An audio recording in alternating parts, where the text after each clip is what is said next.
Hello, fellow problem solvers. So, today we're going to be talking about my story of how I got to math competitions, how I got into them, the IMO, all my results. So, for me, it started off like I was the best in my class in mathematics early on in school, and then I went to my first math competition like 7th grade. This was back in 2011. And I could only solve one problem. How many great-grandfathers do each of your great-grandfathers have in total? And the answer is, one. Four each. I have four. They each have four. 16. So everything else, there are the problems like prove maybe 6 divides n to the power of n cubed plus 5n. Say something like that. And I didn't know how to even prove divisibility or stuff like that, right? And I just flopped. I didn't pass even that first round.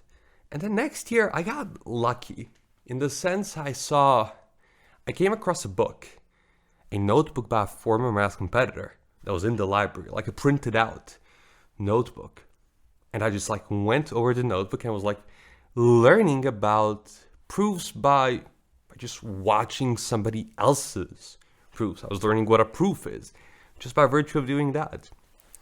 And I got lucky, I will say, at the competition in the first round. And I was first out of nowhere. And people from my school didn't really pass very far in these competitions, like in the middle and primary schools, like in these competitions, they didn't pass very far, right?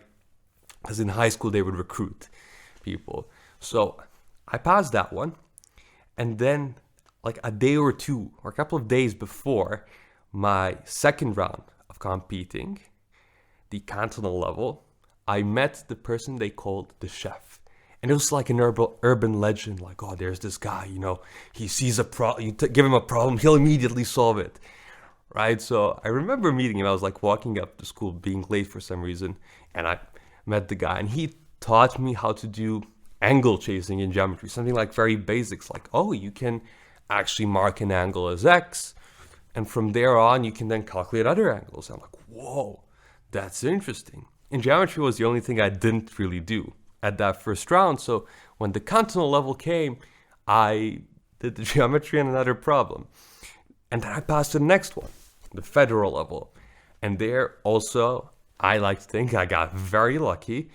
And it was just over the edge to pass to the final, the state level, where I just didn't know proofwriting, to be frank. Now I can look at those problems and say, oh, if I knew the basics of how to do proofs, I maybe could have passed. And the thing was, I thought, this was actually very embarrassing, I thought after I did the exam, I thought I had solved everything. That I had 40 out of 40, I did all the 4 problems. That didn't happen. I was quite low at around 14-ish, maybe even 12 or 10 points in total. I don't know if I solved a single one correctly, fully correctly. And, I was devastated.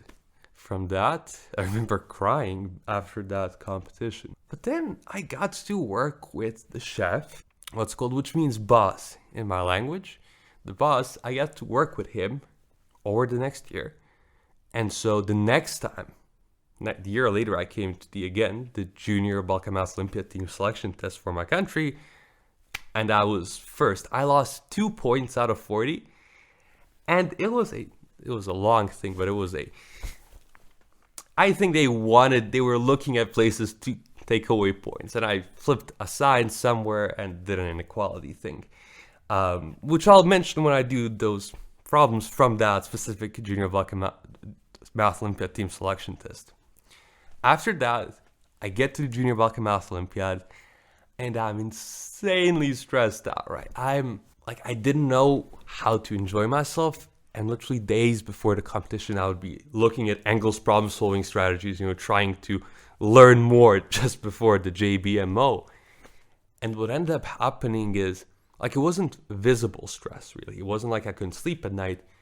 It was more in terms of, for example, the test is 4.5 hours long, and that it starts at 9 a.m. And at 12, when it was actually 11:30, 11:30, I thought to myself, oh my God, I only have an hour left. And they tell you, they'll announce that you only have half an hour left when you have half an hour left. So, and I'm feeling defeated. I didn't do the problems. It's like an almost perfect sequence of problems that I got, like really playing to my strengths. And I just, felt defeated. And then noon comes and there's no announcement. And I go, what's happening? Why is there no announcement? And then I figure out, wait a second. 9 plus 4.5. Oh, that's 1:30. That's 1:30, not noon. I have an extra hour and a half, but I already felt defeated. And I got a bronze medal there, right? I was able to, pass by with a bronze. Now that's the JVMO. And then next year, I tried to apply to I tried to get to the IMO, did my country's team selection test, completely failed, insanely was stressed out. I can tell you that story another time, but I was insanely stressed out.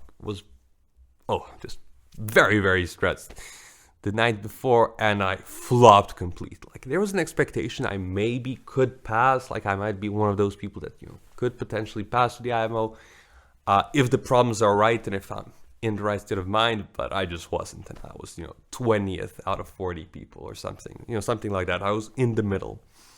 And then a year later, I realized, I need to work on my inner game also, not be, super stressed out about these exams. So that's what I did. And I passed to my first IMO in 2015.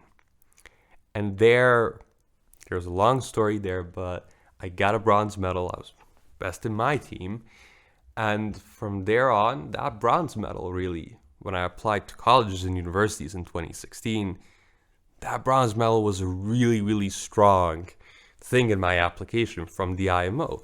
And I think that's one of the big things that got me into Brown when I applied, which is a very, very good and very cool school, I should say. So after that, went to Hong Kong, got a bronze medal again. I was 2 points away from silver every single IMO I went to.